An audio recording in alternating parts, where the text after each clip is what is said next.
This area here where we're going to now,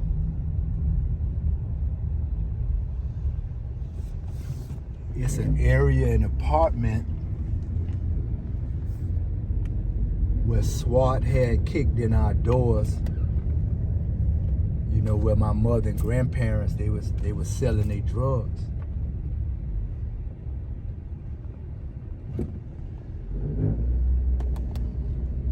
Really was an old apartment that my grandma had. You know how family do when they move out. You know, other people just take over the apartment.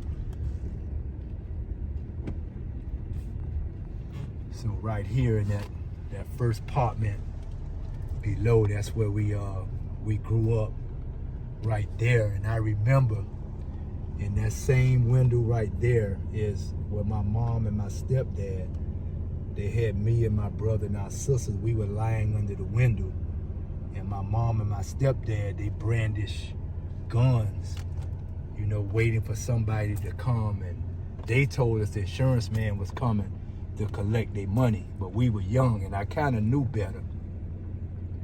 But we were lying right under that window. My mom was on one side of the window, my stepdad was on the other side of the window, peeking out, you know, thinking somebody was gonna come and have a shootout. And I remember I was too intrigued or too trying to figure out what was going on to be scared about it. But this is the place where we were home. We got kicked out at, and we became homeless.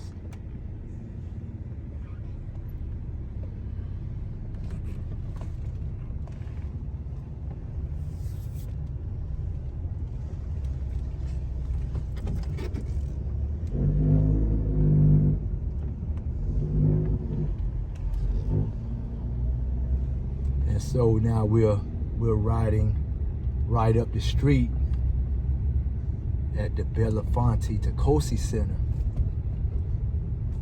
where,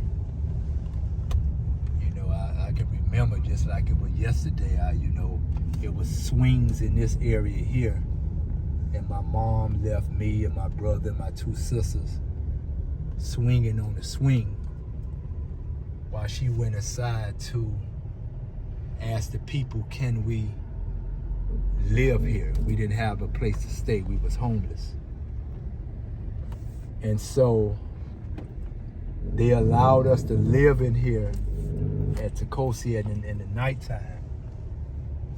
But in the morning, we had to leave so that the center could have its normal operations. And I remember waking up, I don't know exactly how many days we stayed here, but we woke up to the cameras, the news cameras in our face, you know, got us all on the news, the homeless children. We looking homeless, and, you know, we were healthy, but we were definitely homeless. And so I had an issue with that, and it was from that point that I said, one day I'm gonna sell drugs. But my mom and my stepdad, they was not doing it right because we got homeless. And I had made a vow that my children, whenever I have them, and my woman, whenever I have my woman, that they would never, ever be homeless. And I'm going to give them the best that I could give them to the best of my ability. So some people ask me, why did I sell drugs? And I'll just tell you point blank, because I didn't want my children or my woman to ever experience what I experienced, what my mom experienced, and my siblings experienced when we were children.